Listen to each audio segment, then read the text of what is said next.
Buenas tardes, jóvenes. Bueno,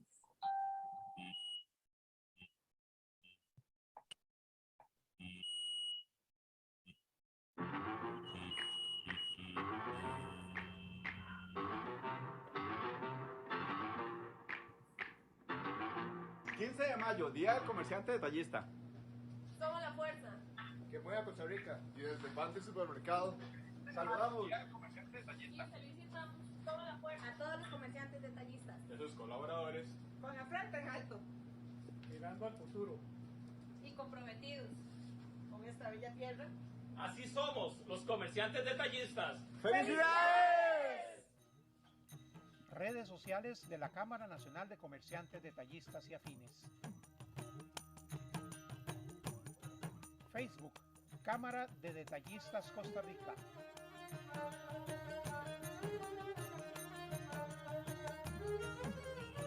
Página web www.canacodea.org y WhatsApp 88 18 17 23.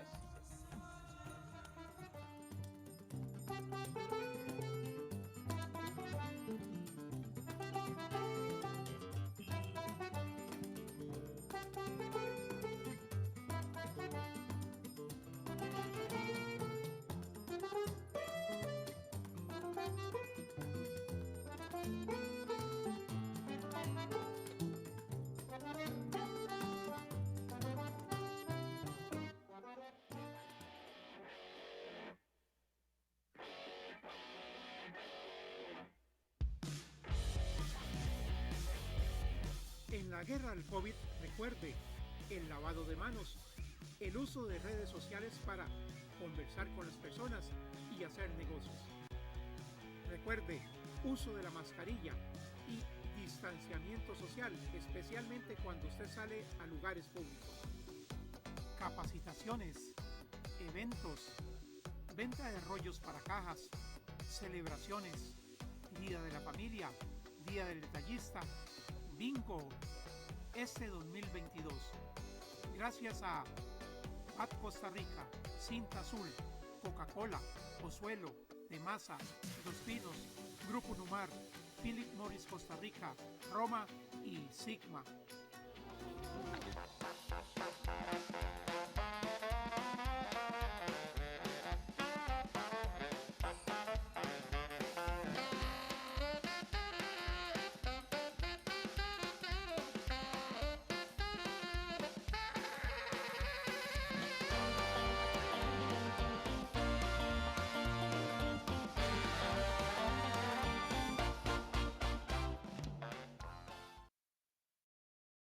Buenas tardes, amigos detallistas. Bienvenido a su programa Café Detallista.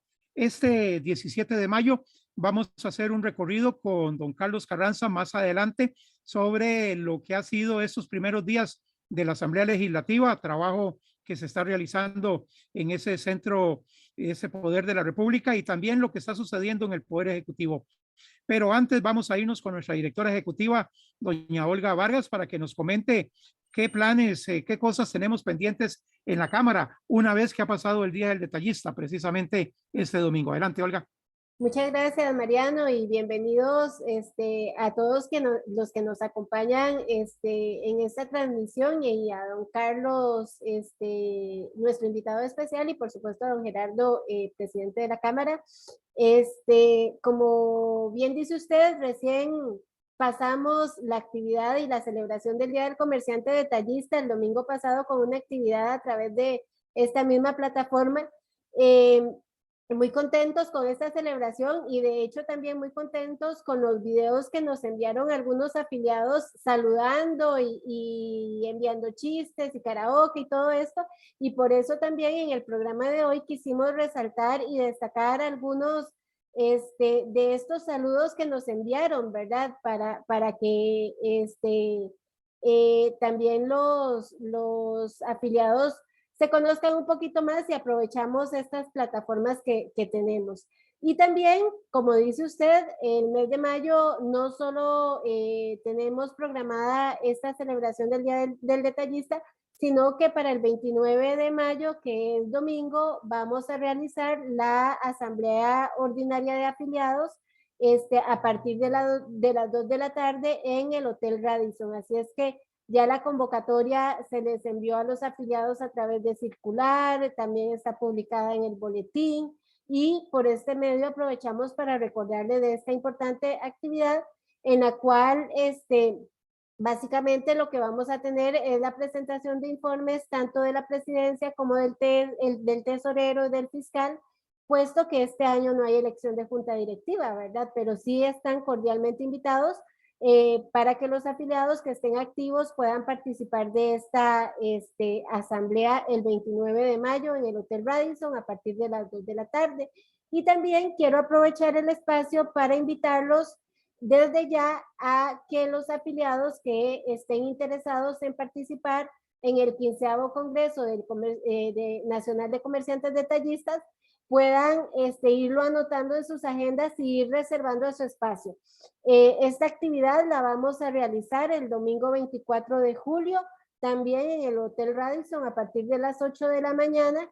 El cupo es súper limitado porque vamos a tener este espacio únicamente para 100 personas, así es que quien quiera ir a trabajar, a aportar, porque queremos realizar un trabajo conjunto para la proyección de la Cámara para los próximos años, está cordialmente invitado y desde ya puede ir reservando su espacio a través de un mensaje en el WhatsApp de la Cámara 88 18 17 23.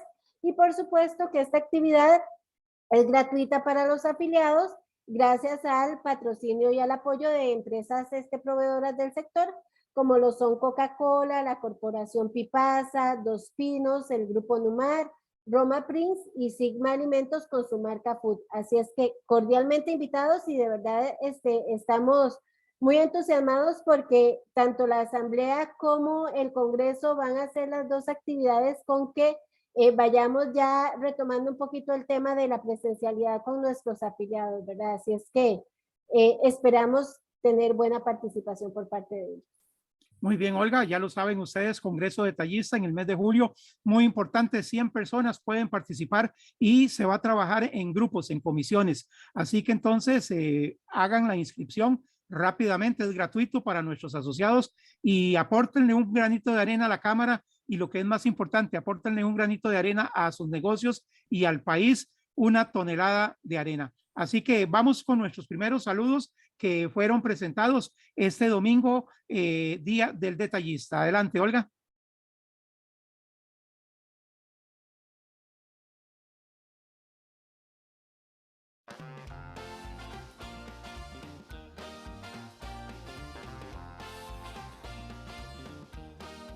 De mayo, Día del Comerciante Detallista. Somos la fuerza. Que mueve a Costa Rica. Y desde el pan del supermercado, saludamos Y felicitamos a todos los comerciantes detallistas. De sus colaboradores. Con la frente en alto. Mirando al futuro. Y comprometidos con esta bella tierra. Así somos los comerciantes detallistas. ¡Felicidades! Buenas tardes, desde Esparza, Punta Arenas, les mandamos un caluroso saludo a todos los detallistas de nuestro día. Desde Soda Delicia Ceci. Estimados amigos de la Corea, es un gran gusto saludarlos en el Día del Comerciante Detallista. Desde aquí, en el cumplimiento de nuestra entrega y de la atención del Secretariado, me siento muy feliz. No sabía que soy tan buen ustedes. Felicidades, colegas y amigos. Lástima como la colega que nos daba con su premio de participación. Gracias. Feliz día a todos los comerciantes detallistas de Costa Rica. Que tengan suerte. Les saluda a su amiga Magali Lindo Ferrera. Que tengan buen día, que tengan mucha suerte y que disfruten. Un saludo a la Cámara de Comerciantes también. Felicidades. Feliz día. Gracias. Buenas tardes, un saludo para todo el personal de la Cámara Nacional de Comerciantes y todos los comerciantes. De parte de aquí, Carlos Castro Miranda, asesor del partido. Mi nombre es Celedonio Márquez Guajardo. Yo quiero mandar un saludo muy cariñoso a todos los compañeros asociados y en especial a la directiva de la Cámara de Comerciantes de tengan un feliz día.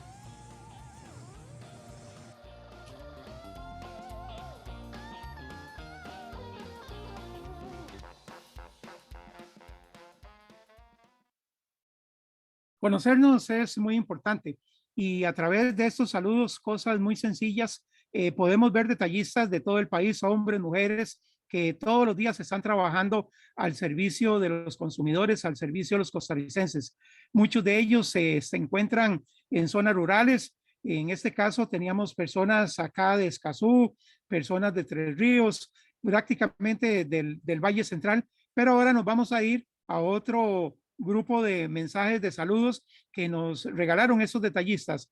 Todo esto ustedes lo pudieron apreciar en el Día del Detallista, el 15 de mayo anterior, el domingo anterior, y pueden buscar todo el evento a través de nuestra página de Facebook, donde está grabada. Se la recomendamos. Si ustedes no participaron, si no lo vieron, vale la pena sacar un par de horas y ver todos los números musicales, ver las presentaciones que se hicieron a nivel humorístico e incluso la participación de niños que estuvieron dándole una alegría a este Día del Detallista. Cada 15 de mayo, el tercer domingo de mayo, en este caso cayó 15 de mayo, se celebra el Día del Comerciante Detallista, una celebración instituida desde el gobierno de don Rodrigo Carazo, cuando se declaró que el tercer domingo de mayo es el Día del Detallista. Pero vámonos con esos saludos y ya después volvemos con los temas que nos atañen este día.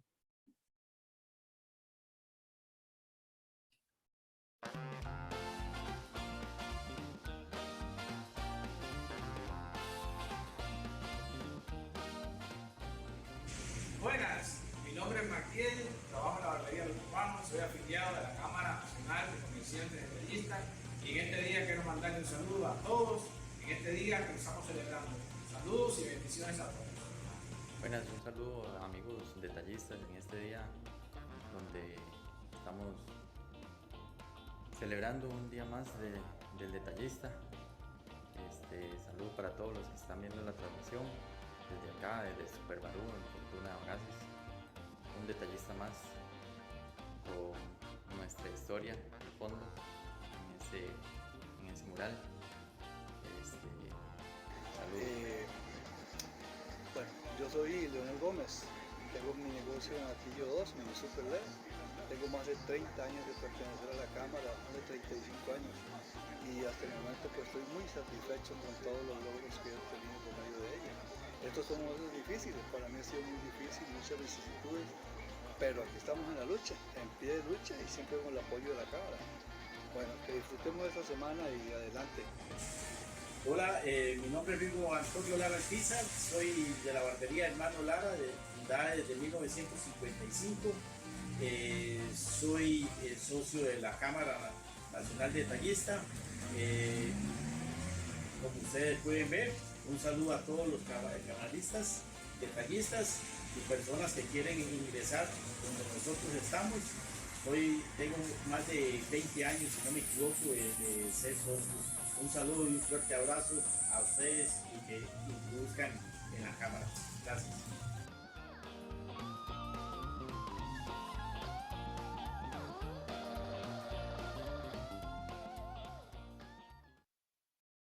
Todos estos videos fueron elaborados por nuestros asociados y nosotros queremos reiterarles a ustedes la invitación. Ya lo hemos hecho, hemos sacado un par de videos enviados por ustedes desde sus negocios que pueden enviarlos a la Cámara y nosotros los procesamos para que ustedes puedan mostrar qué es lo que hacen, qué es lo que piensan y puedan también darse a conocer y conocernos entre todos, hacer una cadena de detallistas que durante la pandemia nos hemos apartado mucho y realmente antes cuando teníamos actividades presenciales pues podíamos socializar y estar un poco más unidos. La pandemia no nos desunió, pero sí nos ha separado, así que entonces nosotros queremos retomar este tema de la unión. Así que, bueno, no somos apocalípticos en realidad, pero hay una ola gigante en el planeta que nos amenaza. El mar está agitado. Hay tormentas de guerra en política, economía y en los campos. Guerra en Ucrania, alza de los hidrocarburos, escasez de acero, trigo, soya. Las materias primas encarecen los precios del pollo, los huevos, la carne, escasean los fertilizantes y suben de precio con impacto directo en la producción local de alimentos. El COVID ataca en China y se paralizan sus exportaciones e importaciones. Como si fuera poco, estamos bajo un ataque terrorista que reduce los ingresos del gobierno y parcialmente el pago a funcionarios públicos y servicios. El presidente Rodrigo Chávez admitió la gravedad de los ataques informáticos al Estado, algo que cobardemente la administración de Carlos Alvarado ignoró. Los mismos Estados Unidos han tomado parte para sancionar a estos terroristas que han hecho daño en Europa y en las mismas redes eléctricas del país norteamericano. Los costarricenses debemos darnos cuenta que las aguas del mundo están muy agitadas y nos están afectando como nunca. Es necesario revitalizar a Costa Rica, cerrar filas todos juntos y enfrentar lo que nos daña y puede destruir. El país se enfila en soluciones a problemas de ineficiencia en la gobernanza y reformas como el Ministerio de Obras Públicas que parecen ir en dirección correcta. Es imperioso entrarle al tema de educación, donde esperamos respuestas inmediatas porque allí está el futuro del país. El tema de la salud pública y el estado de la Caja del Seguro Social necesitan revisión inmediata. Faltan medicinas. Las citas médicas se reprograman para después y en algunos servicios como farmacia, nutrición y oftalmología, las esperas son de todos los días, meses y años. Muchos son los problemas y difíciles las soluciones en una democracia abierta, participativa y de consensos. Nosotros, los detallistas, no debemos quedarnos pasivos.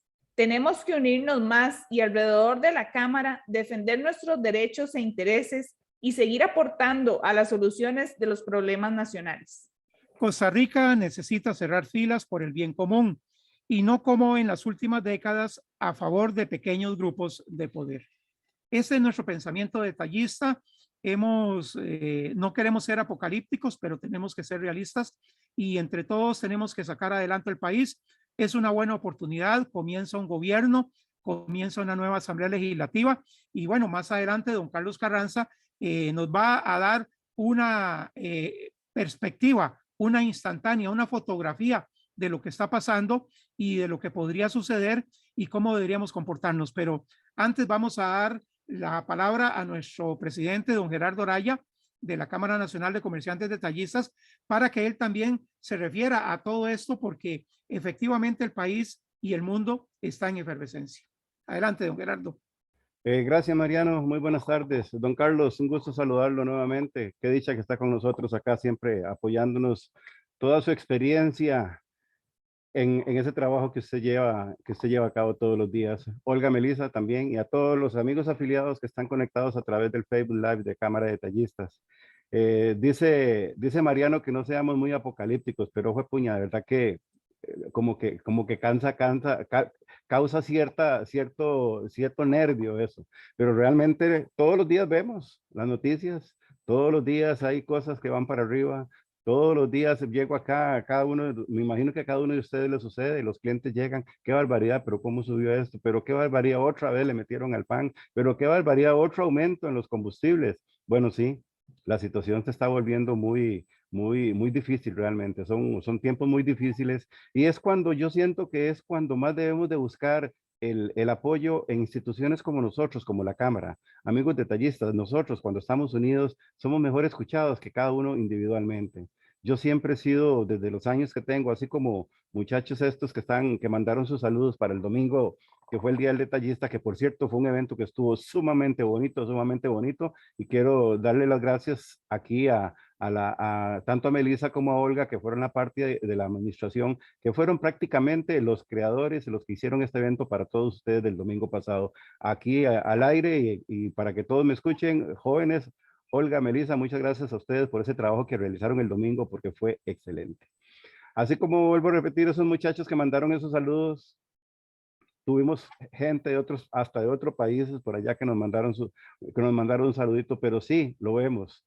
y tenemos que seguir. No, volvemos a lo mismo, nos levantamos todos los días bien temprano, prácticamente no cerramos a mediodía, nos acostamos tarde y seguimos poniendo, pero sí, amigos detallistas, entre más exista la unión, evitemos estar solos, evitemos tener ese individualismo, tenemos que estar unidos. Ese nombre que le puso Mariano y que le pusieron esa gran ola, realmente que es una gran ola que nos está perjudicando a todos. Pero acuérdese que nosotros somos muy valientes, como ya lo he dicho varias veces, ya estamos acostumbrados a pelear contra gigantes. Así es que nadie nos va a quitar de que sigamos adelante y sigamos atendiendo a nuestra gente y sigamos llevando el sustento a nuestros hogares. Y también a los que tenemos empleados, pues le estamos ayudando a otra familia para que también tenga sus ingresos en su casa. Pero la verdad es que este gobierno que está empezando, yo creo que la va a tener difícil. Por eso es que requiere de mucha colaboración. Ya recientemente sé que en el caso de Canacodea, que participa un poquito ahí con OCAEP también, la semana pasada ya tuvieron un almuerzo en casa presidencial, algunas cámaras muy importantes en el país. Y parece que el camino, como dice Mariano, con la cuestión del Ministerio de Transportes, que va por buen camino, pareciera que también este nuevo presidente, por lo menos el presidente y su parte, están tratando de enrolarlo, empinarlo por un buen camino. Ojalá que así sea y que se lleguen a un acuerdo principalmente con la oposición, ya que esa es su gran mayoría, porque al final de cuentas las leyes se dan en la Asamblea Legislativa. Así es que tenemos que unirnos todos y seguir adelante. Pero ya, dejemos a una persona que sabe, conoce de esto, que lo maneja al dedillo, que todos los días lo vive, don Carlos Carranza, catedrático universitario, especialista en política, que nos va a dar un poco más de luces al respecto.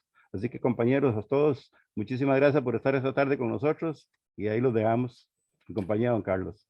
Gracias, don Gerardo. Y don Carlos, bienvenido, muchas gracias. Don Carlos, tal vez hagamos un recorrido por la realidad del país y comencemos por el 1 de mayo en la Asamblea Legislativa. Nosotros vimos cómo se acomodaron las diferentes fracciones, cómo se eligió el directorio y hemos visto la evolución durante estos días del trabajo en la Asamblea Legislativa.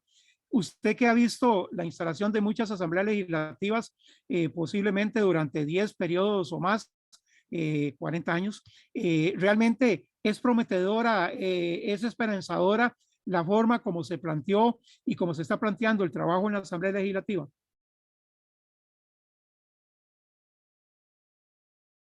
Don Carlos, tiene cerrado el micrófono.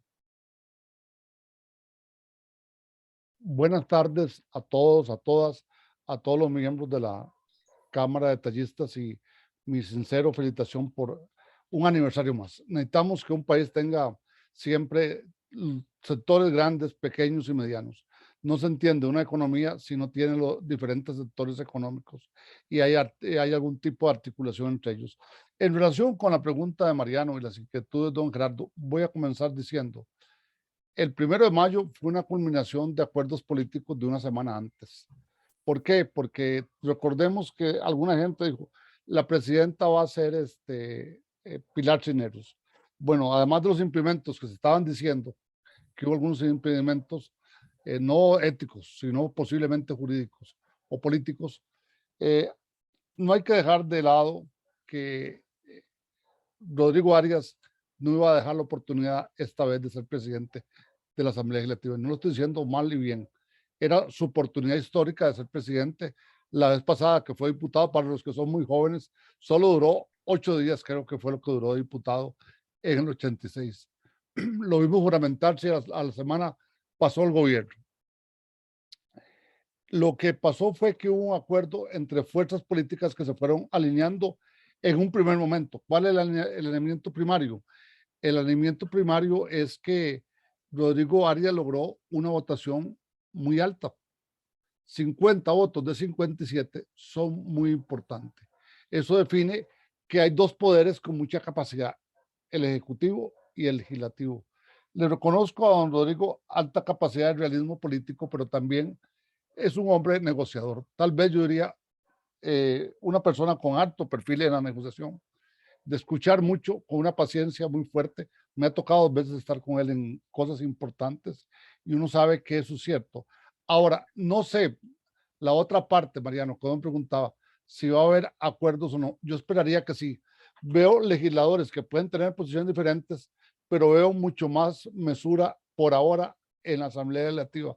No como la vez pasada, una legisladora pararse al frente en medio de las reuniones y antes de pedir la palabra lo que hacía era casi bloquear la capacidad del directorio. Recordemos que en el último periodo de Silvia Hernández tuvo que hacer una juramentación distinta a lo que se acostumbra. Esta vez no vimos a ningún diputado. Hubieron 2 candidatos, se eligió, partimos. Así es un parlamento, por supuesto, discusión.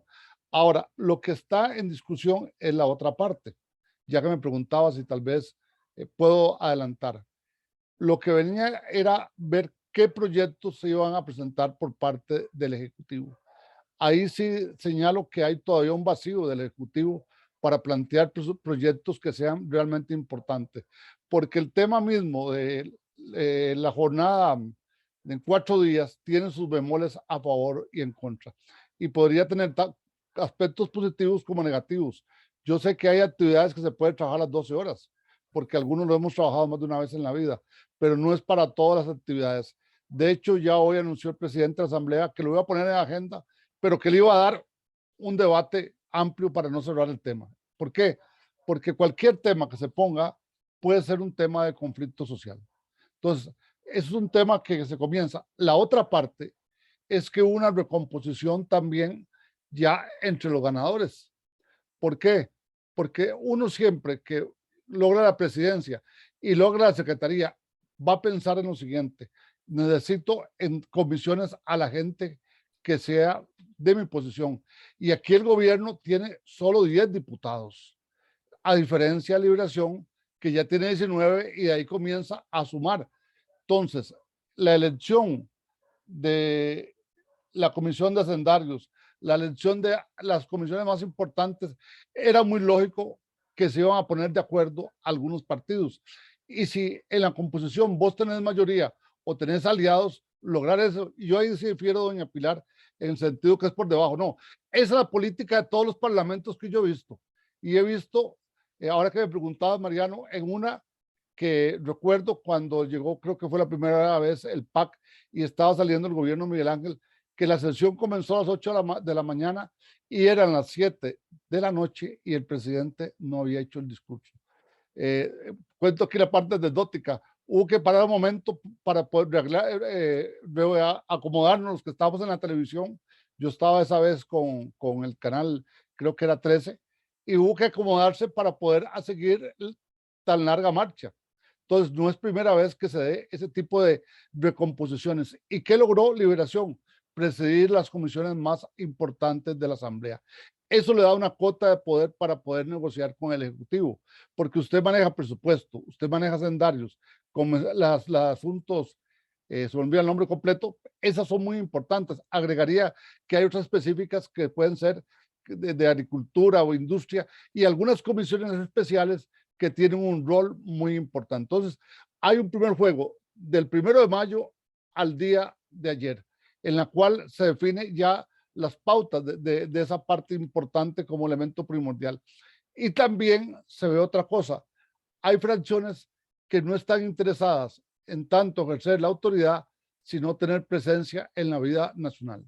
No quiero meterme mucho en esto, pero hago un caso. El Partido Libertario o el Partido Nuevo, de nuevo tipo libertario, han dado en regiones como Punta Arenas, como las costas, dando a conocer su punto de vista. ¿Por qué?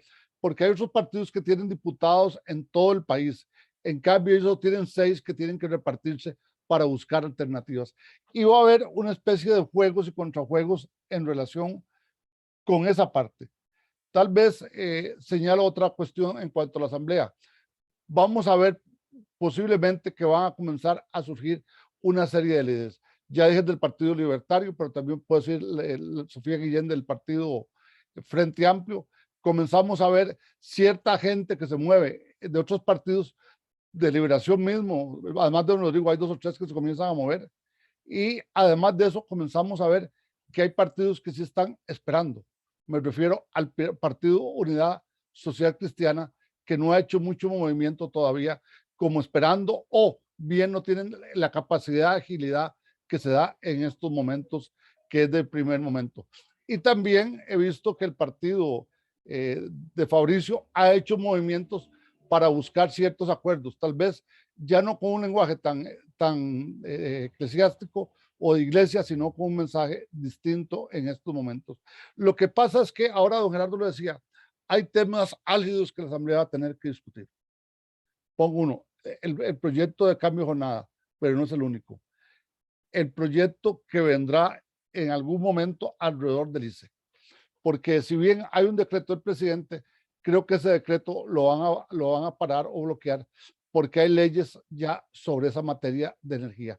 Recuerdo las del 2000, recuerdo el acuerdo que el mismo Rodrigo Arias hizo con los sindicatos del ICE cuando el TLC. Entonces, un segundo tema que hay importancia.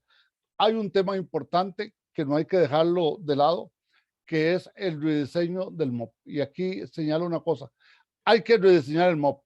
Lo que no nos podemos jalar es una torta, para que me entiendan en términos concretos. Yo creo que hay que unir con AVE y otras, pero sí tendría cuidado, y hoy me lo preguntaba un periodista, en la parte de concesiones. ¿Por qué? Porque la ley de concesiones es muy fácil decir, acabemos con los contratos. Bueno, eso aleja la inversión privada internacional. En la parte de concesiones hay que dejarlo como un régimen especial y aquellos que se puedan negociar, negociarlos. Y no solo en carreteras, sino recogemos el puerto Caldera. Entonces requiere una serie de acuerdos muy fuertes en esas áreas. La otra parte que está en discusión, que vendrá en los próximos días, es el efecto Recope. Y yo no creo que todo sea culpa del Recope, pero sí puede el Recope manejar en mejor manera y van a venir planteamientos alrededor de eso, porque evidentemente las autoridades de la intendencia correspondiente le hizo un llamado ya al Recope en cuanto a los precios del petróleo. Es una área muy sensible. Y agregaría otra parte también que es importante. El ICE tiene ese rol importante. Entonces tenemos Recope, ICE, MOP. Son tres cosas que están en juego. Lo del ICE posiblemente, aunque el presidente haya dado el decreto, no tiene tanta validez por los efectos legales que hay en esa parte. Y tal vez ahí hago, para hacer una recomposición, si me permiten los dos distinguidos señores y señoras, el gabinete va a tener que hacer mucha claridad. Uno, tema de salud pública. El tema de salud pública es un tema muy sensible, más que estamos en la quinta ola y debemos seguir el proceso de vacunación. El hecho de ponerse mascarillas, etcétera, yo lo estoy haciendo. Al que me alzó la mano, si me dejan cerrar el ciclo y tal vez al final pasamos a preguntas, ¿les parece? Para poder ser coherente. Sí, señor, adelante. Y dentro de eso viene el tema de salud pública. Viene lo que ya señalé del ICE, que es un tema que tiene sus pros y sus contras. Por supuesto, todos creemos que hay que hacer apertura en algunas cosas, pero es un tema también jurídico, legal, que hay que pasarlo bien. Recordemos que algunas cosas pueden pasar a la sala constitucional o bien al contencioso administrativo, y se va al contencioso administrativo. Los que hemos estado alguna vez sabemos lo que dura en el contencioso administrativo. Y la otra parte es la del MOP. Ahora, ¿cuáles son los temas que además de esos, para cerrar esta primera visión, debemos poner claro? Primero, hay un ambiente internacional, ustedes lo dijeron en la oración que señalaron, muy complejo, pero diría, hay una inflación mundial. Y eso es un tema endémico que golpea a todos. Porque no es inflación solo en Costa Rica, es inflación en Nueva York, es inflación en Canadá. Voy a poner un caso y permítanme hacerlo. Yo tengo aquí una foto guardada, lástima que no la puedo sacar ahora porque no hay tiempo, donde en Canadá, que hay mucho petróleo, hay una crítica al precio de la Shell. Viene la figura de amarilla con todos los símbolos, que puede ser que no sea de la Shell, pero todos sabemos que es la Shell, ¿verdad? Y entonces, en ese anuncio dicen del precio, pero uno lo ve en Europa, lo ve en América Latina, donde la inflación hay que ver cómo la regulamos. Solo un dato, Estados Unidos subió la tasa de interés, y eso tira la tasa de interés para todos. Nos tira hacia arriba. ¿Por qué? Porque si es un 3 en Estados Unidos, es un 8, un 10, un 15 como tal. Y eso ustedes lo saben como gente de comercio, de producción, todo ha un efecto en cadena. Entonces hay que buscar alternativas en los organismos internacionales, Fondo Monetario, Banco Mundial, Unión Europea, para buscar alternativas para parar la inflación. el efecto de Ucrania, pero otros efectos colaterales están afectando fuertemente la situación gravemente en ese contexto. Ojalá que la inflación no se una porque pasó al desempleo. Si tenemos inflación y desempleo, eso sería un látigo a toda la humanidad para ubicar la situación. Lo que sí se nota en Costa Rica, y cierro aquí para las preguntas, que es muy interesante, Costa Rica tiene un factor inverso a muchas cosas. Uno puede criticar al gobierno, como hicieron ustedes de anterior, pero el último año tuvimos crecimiento económico y este pareciera que va a ser un año de mayor crecimiento económico que el anterior. Vean la paradoja. Y eso hay que medirlo muy bien como Cámara de Detallistas. No todo se puede ver negativo. Hay que ver todos los signos de la economía, la política y la sociedad y el contexto internacional. Tal vez don Mariano, don Gerardo, dejo hasta ahí para que haya preguntas. Para eso estoy. Don Carlos, sí, yo le voy a bajar el nivel de su exposición porque me voy a ir al tema del espectáculo en la Asamblea Legislativa. Las aseveraciones, por ejemplo, que hace doña Pilar en el sentido de que se repartieron el botín, realmente eso suena muy populista. Eso podría dañar realmente el futuro de ese trabajo legislativo si se mantiene en ese nivel y sobre todo porque por ser líder de opinión pública le está restando credibilidad a la misma Asamblea Legislativa, una diputada de la Asamblea Legislativa. Bueno, yo le voy a contestar con una frase de Nicolás Maquiavelo. El poder se ejerce y se crea y se construye. Muy duro, pero ya lo dijo Maquiavelo en El Príncipe, en su obra El Príncipe, que hay todavía ediciones de bolsillos por si alguien quiere leerlo en una tarde que esté libre. ¿Por qué? Porque viene esta parte. Yo creo que lo que dice doña Pilar es denuncia, pero ya la denuncia pasó. La denuncia puede destruir la Asamblea Legislativa, pero hay que buscar acuerdos. Si yo pierdo el directorio y no consigo puestos, tengo que ir viendo cómo hago lobby para tener apoyos. Yo no me enfrento a toda la legislativa, puedo desgastarla, pero tengo que tener apoyos, porque el presidente necesita sacar sus proyectos estratégicos, que tendrá que anunciarlos más claramente, pero tiene que sacarlos. Entonces hay que buscar mesurarse de todos los lados. Ahora, es lógico que se distribuyan, porque eso es parte del poder, las cuotas de poder son muy importantes. Lo que pasa es que en Costa Rica en los últimos tiempos hemos tenido un partido que gana y otro que gana la Asamblea Legislativa relativamente, y en este más. Entonces, eso hace que haya ese juego de fuerzas. ¿Por qué? Porque Fabricio y su grupo va a querer seguir subiendo. Porque, por otro lado, los grupos libertarios quieren tener cuota de poder. Y por otro lado, el mismo Frente Amplio va a querer que algunas medidas en la parte laboral se midan más. Y esos son los juegos diarios de la Asamblea Legislativa. Lo que pasa es que para la gente que no está acostumbrado a la Asamblea Legislativa, eso lo ve como antiético, porque el poder es un poder relativo. La pregunta es, ¿por qué el ciudadano no le dio más poder al presidente de la República? Le dio más poder a cierto partido. Entonces, eso es parte de las paradojas de nuestro sistema que hay que aprender a jugar. Y yo bajaría haciendo, con respeto a doña Pilar, ese lenguaje, porque eso es lo que trae es enfrentamientos y conflictos muy graves. Hay que jugar la política en términos de lo que ha sido la tradición costarricense. Yo he visto momentos de enfrentamientos muy grandes, recuerdo y pongo el caso entre Malabase y Merino y otros en otro periodo, y al final yo los vi pararse y firmaron un acuerdo en la presidencia de la Asamblea, porque esos juegos se dan. No crean que esto no son juegos de poder que hay que saberlo llevar. Ahora, si quieren llevar a la hecatombe la Asamblea, eso puede ser muy complejo. Y tenemos una participación. Adelante, Melissa. Gracias, Mariano. Don Maynor Abarca le hace la pregunta a don Carlos. Dice, ¿qué viabilidad hay acerca de la eliminación de las pensiones de lujo? Bueno, yo creo que hay que entender una cosa, porque eso es una cuestión ya un poco populista. Voy a decir, las pensiones de 14 millones ya no les llega a 14 millones. ¿Por qué? Porque los impuestos se subieron.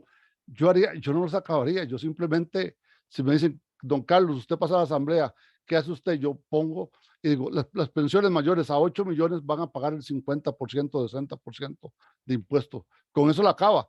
A veces no acabarla, es buscar la forma de dejarle poca vida, dejarle un límite determinado.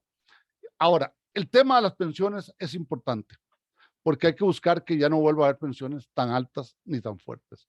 Pero la otra parte que hay que pensar, bueno, ¿qué pasa a la gente que ha pagado mucho para pensionarse? Es un problema que se le puede venir también en algún momento por la otra parte. Pero yo creo que lo que hay que hacer es un tope de pensiones bien construido, bien hecho, y entonces sí vamos a tener una contraindicación. Al poner topes, salarios altos ya no tendrán el impuesto tan alto. Las dos partes hay que examinarlas. Y señalo, el tema de Costa Rica es orientar el gasto público en esa parte. Con las pensiones no arreglamos el problema. El gasto público hay que definirlo hacia dónde invertimos, cómo invertimos y en qué invertimos. Tenemos que reestructurar el gasto público como elemento central. Esa parte puede ser un 5 o 7% del presupuesto, pero no es el 50%. Hay que pensar cómo reestructuramos instituciones como el Ministerio de Educación para que sea más eficiente, para que haga mejor educación, pero también para que tenga mayores posibilidades. Las tres cosas a la vez. O bien hay que pensar cómo vamos a hacer, si reestructuramos al MOP, cómo hacemos para que el MOP dirija, sea estratégico, pero no crezca en un nivel desmedido. Esas son las decisiones. Hay que desacelerar ciertos gastos. Después, hay que ir pensando que ciertos gastos no se pueden hacer, que hay gastos que ya no son para esta época como elemento importante. Y la otra parte que yo le daría énfasis es también al fortalecimiento de la inversión para desarrollo. Porque por un lado todo el mundo habla de bajar el gasto, sí hay que bajarlo, pero hay que apuntarle a qué, a mejores carreteras, mejores aeropuertos, mayores puertos de mejor nivel y tener hasta infraestructura de otro tipo. Entonces hay que hacer esfuerzos en los dos sentidos. Por un lado, bajar el gasto inadecuado y por el otro, la otra parte. Hay que ver la parte. Y me preocupa aquí solo para un dato. De esta crisis de Hacienda se ha dado cuenta una parte uno. Hacienda está invertebrado. ¿Qué quiero decir con esto? No tiene un sistema de información adecuado y fueron atacados fuertemente fácilmente. Eso yo no lo digo en las palabras tan duras como usted lo dijo, don Mariano, pero el hecho de que no se hubiera los elementos, aquí hay que invertir y perdonen ustedes, yo no voy a hacer aquí, voy a hablar en la parte técnica, posiblemente hay que pensar de 200 a 300 millones de dólares solo en la parte informática. Si un país que se quiere meter a la economía digital tiene un poco que rascarse la bolsa, perdonen esa parte, y no hacer lo que muchas veces se hace, que hay gente en los ministerios que hay cosas que no es adecuado. Y cierro aquí para dar la palabra con su placer a don Gerardo. La otra parte, ¿cómo es posible que todavía el sistema de Hacienda tenga 40 años? Y yo estaba recordando ahora, permíteme la anécdota, yo tuve colegas en una de las carreras que eran de informática del área de la caja y del INS. Dije, bueno, pero eso lo hicieron hace 40 años. Todo lo que le hicieron están pensionados, están muertos. ¿Cómo solo lo manejan 40 funcionarios que se puede eso ser muy grave para un sistema? Hay que modernizar la parte de información para poder ser claros. Tenemos que racionalizar todos los gastos, toda la inversión y la parte otra hacia dónde caminamos. Don Gerardo. Sí, gracias, don Carlos. Sobre ese mismo tema, ahora que usted menciona la inversión supermillonaria que hay que hacer en la parte de Hacienda, yo me acuerdo cuando el actual presidente, cuando fue los pocos meses que fue ministro de Hacienda, él estaba solicitando 146 millones de dólares para cambiar todo el sistema, para meterle, o sea, como para cambiar el sistema que maneja Hacienda por algo bien robusto, y me imagino que también tenía que ver con mucha seguridad. Pero eso es como ese comentario. Luego, yo me pongo a ver ahora, el sector público, no todos, pero gran parte del sector público siempre han visto al sector privado como un sector enemigo, que sacrifica mucho a la gente, que paga bajos salarios, que eso. Ahora con esta situación que se está presentando hoy, precisamente en las noticias de mediodía, cuando estoy viendo toda esa gente lastimosamente que siempre se va por esa parte, por lo más delgadito, esa gente que hicieron algo pasivo ahí frente al edificio del MEP, Hacienda en estos momentos yo siento que la recaudación no está haciendo por la situación que se está presentando. Entonces, en estos momentos hubo mucha gente que tuvieron falta de salarios, no sé cuántas personas ahí hablaron de números, pero en ese momento no me acuerdo. Entonces, ahí es donde donde yo digo, esta parte que siempre han criticado al sector privado, debieran de pensar Definitivamente, si el sector privado no existe, no tendríamos impuestos para que nos paguen los salarios. Vea cómo estamos en estos momentos, con una situación, con esta parte que se vino para Hacienda y otras instituciones, pero lamentablemente donde ha salido más perjudicado ha sido Hacienda, porque ahí es donde sale. Cuando Hacienda recauda todos los impuestos, principalmente del sector privado, todo ese dinero llega ahí para repartirlo para pagar salarios y lamentablemente, vuelvo a insistir, se va por la parte más delgadita, los profesores, los maestros, gente que realmente es de suma importancia para nuestro país, sobre todo para nuestra niñez y juventud, ¿verdad? Entonces yo siento que ahí es donde debiéramos de comprender que no debiéramos de ser enemigos uno de otros. Mi salario sale de los impuestos, de aquí de los impuestos estudian mis hijos también y cosas de ese tipo, para que se dejara de ver un poco esa parte, como esa separación entre la parte pública y la parte privada. Me parece a mí, no sé si estoy llorando mucho, digámoslo así. No, yo diría que es necesario que haya esa complementariedad entre lo privado y lo público y lo privado.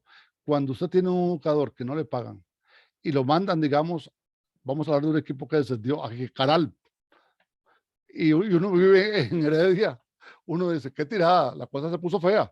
¿Por qué?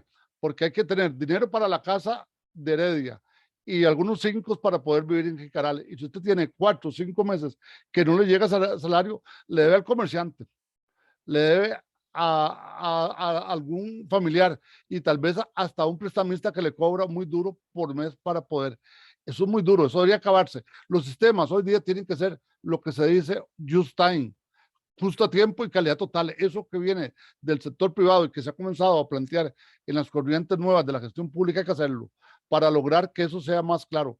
Ahora, lo que pasó es que Hacienda tenía un sistema muy viejo, todos lo sabemos. Los que tenemos años lo vimos cuando comenzaban con los viejos sistemas y los pasaron. Yo no conozco todos los sistemas, pero por ejemplo ellos tienen un sistema SAP, pero no lo tienen completo. Es que hay que hacer en eso. Yo le diría que el ministro de Hacienda hace 2 años se quedó corto en números. No 145, por eso le estoy hablando entre 200 y 300 millones. ¿Por qué? Porque a usted le sirve que no haya comercio por debajo, que no haya gente que trae contrabandos, que haya el que paga tiene todas las posibilidades, el que no paga debe caerse duro y a veces la evasión sigue siendo para cierta gente y hay gente que hace comercio informal tan grande o más grande que cualquiera de los miembros de su cámara. Eso hay que acabarlo. En un sistema de mercado con condiciones sociales, eso hay que acabarlo paulatinamente. Y yo ahí no tengo, y creo que hay que buscar esa simbiosis. Y la otra parte, también siento que además de Hacienda, el MEP tiene sistemas muy atrasados. Cuando usted tiene una planilla de 80,000 funcionarios, pero no son 80,000, voy a explicar por qué. Son más porque hay gente contratada por horas. Un profesor de música, 5 horas. Un profesor de tal cosa, un cuarto de tiempo, otro medio. Entonces, es más tiempo, no que crezca el número de tiempos, pero sí toda la gente que se ve afectada.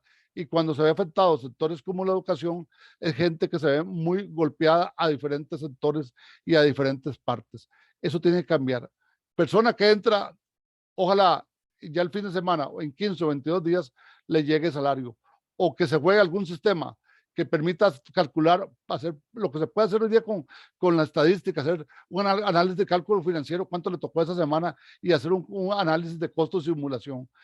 Tenemos toda la capacidad, este es un país con un conocimiento digital muy grande y usted lo ven, muchos de sus hijos, sus sobrinos, nietos, tienen a veces un manejo que uno se queda asustado. Entonces, ¿qué? Tenemos que modernizar el Estado en esa parte. Eso diría. Y la otra parte, hay que buscar medidas para, tal vez, si me permite, don Gerardo, para aclarar esto, hay que buscar medidas cómo apoyamos al sector de comercio productivo para amortiguar la inflación. Que eso sería medidas a estudiarlas, pero hay que hacerlo fuertemente.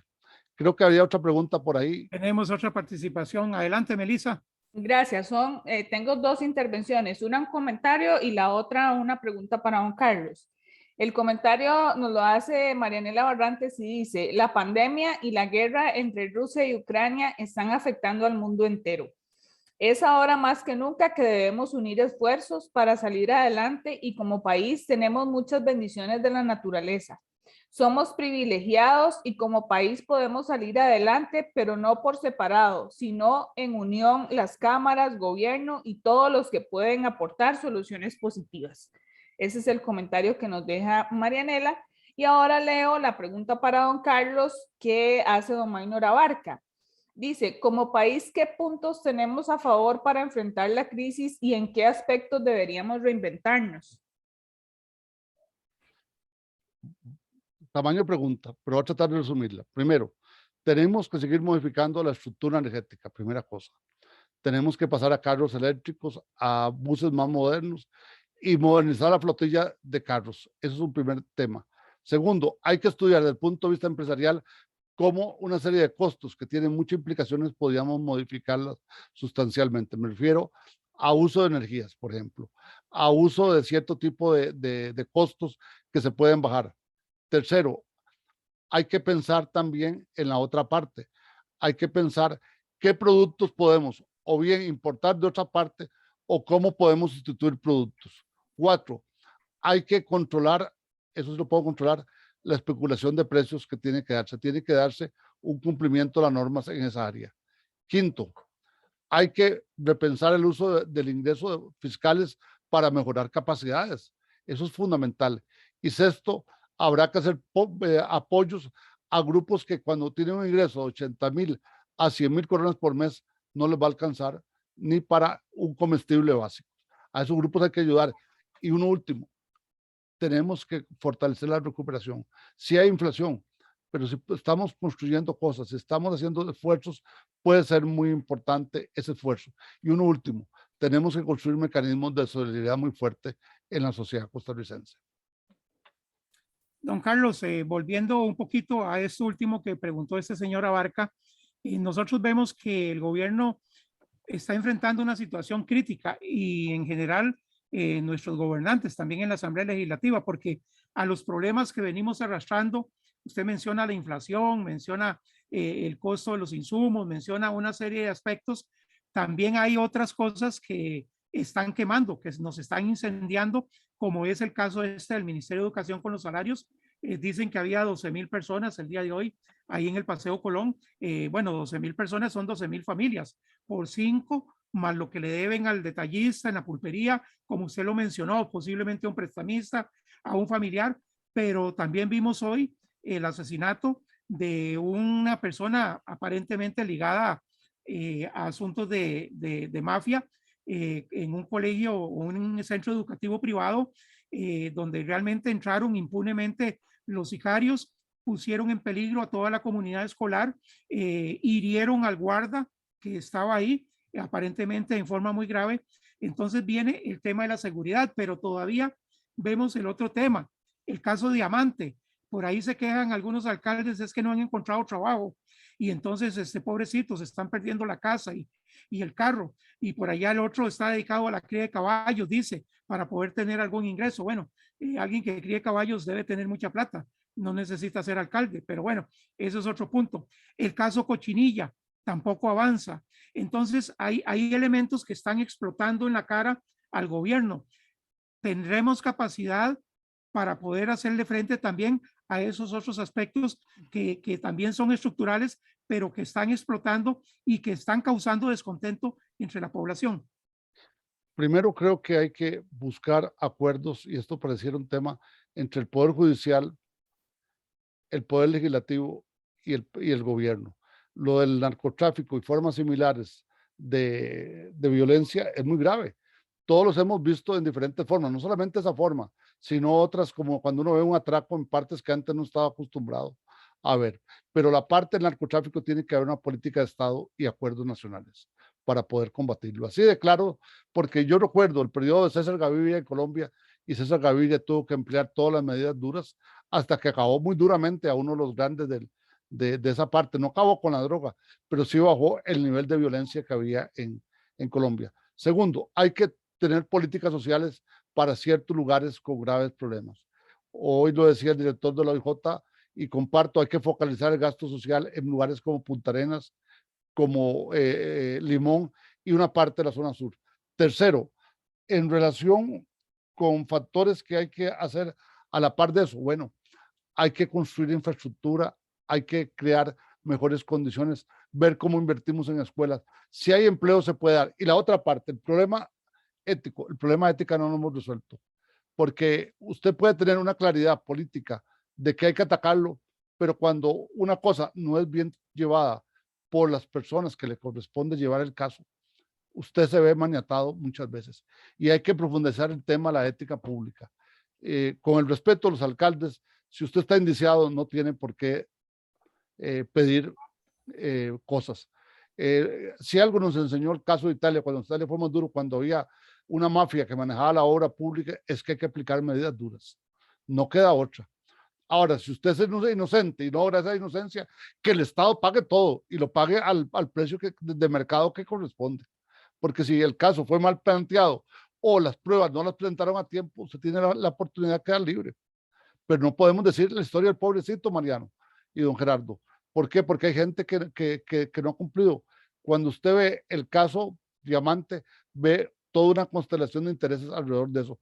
Pero cuando usted ve el caso Cochinilla, usted ve que hay un oligopolio que no puede. ¿Cuánta gente no quisiera tener una empresa para poder competir en carreteras? Antes teníamos más empresas para carreteras, ahora tenemos 4 o 5, necesitamos tener 20 a 30 para que se pueda comprar y que baje el costo, porque por kilómetro cuadrado es puro oro, para no decir que es posible puros diamantes. Cada kilómetro nos cuesta muy caro, entonces hay que tomar en cuenta una legislación de ética pública y ética de la contratación más fuerte, porque aquellos que se han enriquecido a través, supuestamente, de ganar todas las instituciones, es lo más fácil del caso.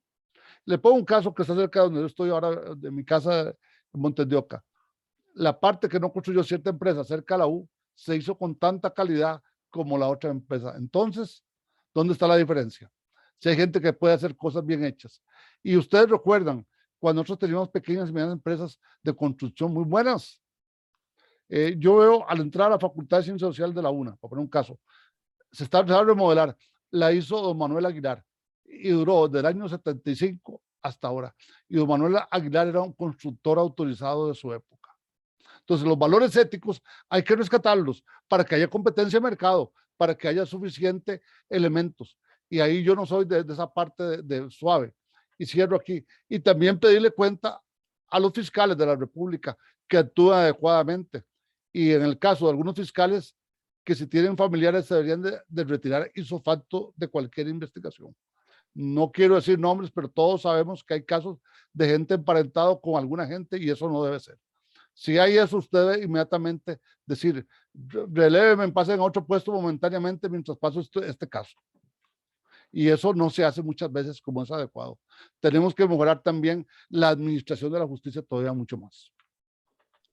Don Carlos, hemos hecho un análisis, usted lo ha hecho, y nosotros hemos pues hecho preguntas sobre lo que pasa en el país, la Asamblea Legislativa, Poder Ejecutivo, el tema de la ética que usted acaba de mencionar, que es muy importante, los valores. Tal vez podríamos cerrar un poquito pensando en qué es lo que ha pasado en el mundo. Es decir, realmente Costa Rica está en este momento capacitada para insertarse en responder, en ser resilientes ante lo que pasa en el mundo, de poder enfrentar con eficiencia muchos de esos problemas que nosotros estamos teniendo y que los tienen otros países también, pero que en otros lados sí se han resuelto o están en vías de resolverse. ¿Cómo estamos nosotros? ¿Estamos al día con el mundo o definitivamente, bueno, seguramente me va a decir que sí, porque con lo de Hacienda vemos que estamos completamente atrasados, pero en términos generales, ¿cómo ve usted esa posición de Costa Rica respecto al mundo? Yo no la veo tan atrás. Yo pienso que el costarricense a veces es muy pesimista, más de la cuenta. Nos está tocando el bolsillo a todos. Yo lo estoy viendo aquí en mi casa, que yo ya hablo con la muchacha que trabaja y me dice, don Carlos, es que subió tal cosa, subió la otra. Yo sé que eso es muy duro para todos, pero tenemos que profundizar la capacidad del modelo económico. Tener una agricultura más moderna, una agricultura de competencia y con alta tecnología. Tenemos que mejorar también en la industria que tenemos y fortalecer la economía de servicios que nos puede dar mucho capacidad a todos. ¿Por qué? Que el país tenga la construcción de software, la construcción de chips, que está en la industria aeroespacial, que está en la industria médica y en la industria farmacéutica y está en una serie de cosas, nos dice que podemos hacer esfuerzos muy claros. Y la otra parte, que es primordial, tenemos que entender que eso no pasa en 4 días. El costarricense quiere que le den la pastilla y que en 4 días salga la cuestión. Este año es un año complejo, duro, pero tenemos que tener también esa óptica de optimismo. Usted, don Gerardo y yo creo que vivimos la crisis de los 80, cuando todo subía, no es lo de ahora, subía totalmente. Y la gente le hizo frente y Costa Rica cambió el modelo. Tiene que pensarse en un modelo más de competencia, más de calidad, de mayor bienestar, pero también con una cosa, más presencia en nuevos mercados que sí los hay. Le pongo un ejemplo. Nuestro café, el cambio tecnológico que han hecho algunas empresas en la parte de los Santos, en café, es un ejemplo de lo que hay que hacer. El pensar que hay que procesar una serie de productos en mejor forma es parte de eso. Tenemos que integrar más la economía. Y la otra parte, tenemos que tener más trabajo formal versus capacidad informal. Y eso no será de este gobierno. Son de 3 gobiernos para buscar ese elemento. Y la otra, buscar que alguna gente le ve su capacidad social con un control, no al comerciante, un control para que los precios se manejen adecuadamente por el mercado. Don Carlos, una recomendación ya para ir concluyendo, ir cerrando nuestro programa para los comerciantes detallistas. ¿Qué puede hacer ese pequeño empresario, ese microempresario para que realmente aporte, no solamente para mantener la rentabilidad, sustentabilidad de sus negocios, sino también para aportar a las soluciones que el país requiere? Creo que la primera sería, todos somos ciudadanos y podemos ayudar en contribuir, no solamente a criticar, sino a hacer propuestas como elementos importantes. Hoy yo veía un programa de una universidad que recogía máquinas viejas y cosas viejas. Hasta lo que es a veces desechos tiene dinero. Tiene un costo en el mercado que hay que aprender a manejarlo. Segundos, una cosa que sí les señalo, yo soy también formado en el campo empresarial, llevar más contabilidades más claras de costos para saber cuánto nos cuesta cada cosa y cada producto. Tercero, ver muy bien cómo conseguimos productos para que le llegue al consumidor. Y una cosa última, tener un control, un colchón financiero, aunque sea pequeño, para ciertos momentos. Si tienen un mes de más ganancias, no hacerlo, sino esas ganancias guardar para amortiguar procesos o bien para periodos que vengan mejor tener. Siempre el ahorro, aunque sea pequeño, es fundamental. Y una última, mejorar la relación para que el consumidor entienda también cuáles son las partes complicadas de este asunto, que no es un tema del pequeño comerciante, sino es de toda la economía. Y permítame aquí hacer a la distinguida persona, no es solamente Rusia y Ucrania.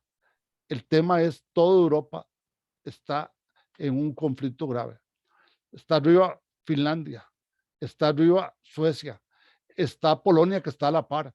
Es decir, puede afectar a todos. Ahora, la alternativa que puede haber es que en algún momento los países logren buscar alternativas y no dependan de la energía rusa. Eso cambiaría muchas las alternativas correspondientes del caso. Y pongo un ejemplo. Hoy más de uno puede haber criticado a Biden porque abrió con Cuba el mercado, vuelos, todo eso. No, yo entiendo. Porque a él no se le puede volver a irse de balseros. Balseros por una parte y latinoamericanos por otra parte, subiendo por México, por el Río Grande, es muy complejo.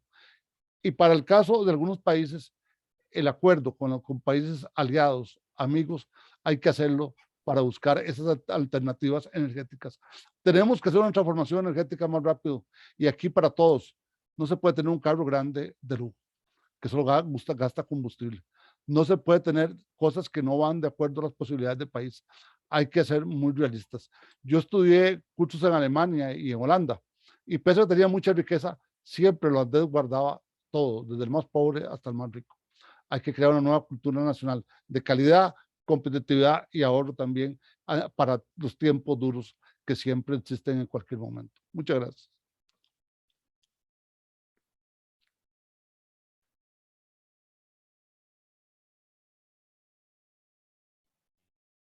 Bueno, me parece que se le quedó la imagen estática a Mariano.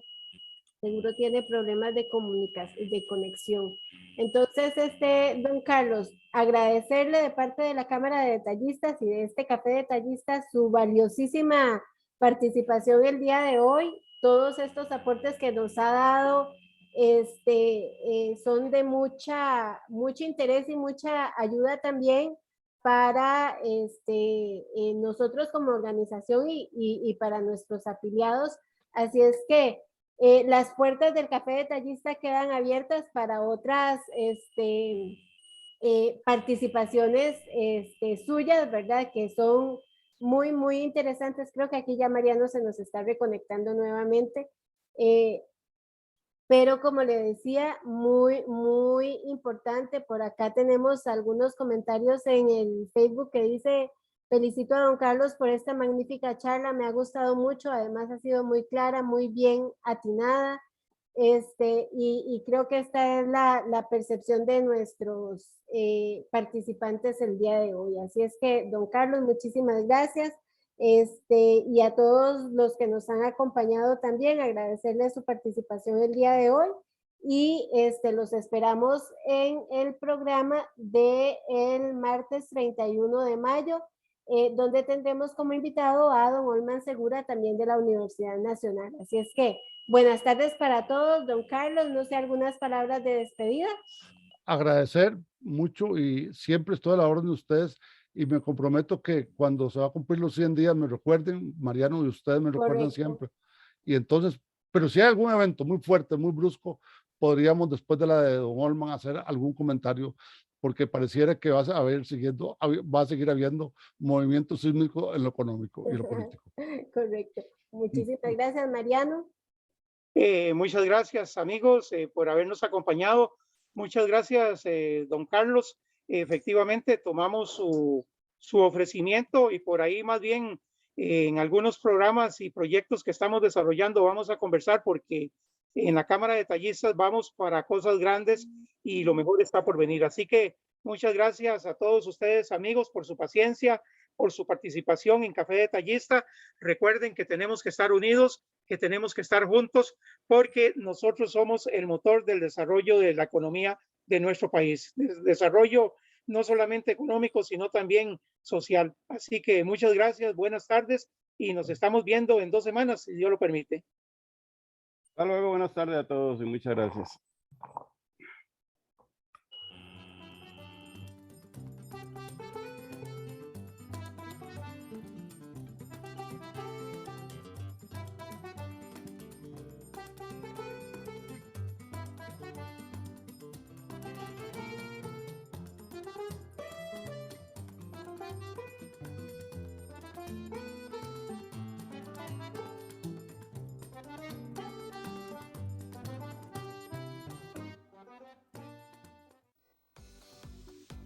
Capacitaciones, eventos, venta de rollos para cajas, celebraciones, Día de la Familia, Día del Detallista, bingo, 2022. Gracias a PAT Costa Rica, Cinta Azul, Coca-Cola, Pozuelo, De Masa, Los Pinos, Grupo Numar, Philip Morris Costa Rica, Roma y Sigma.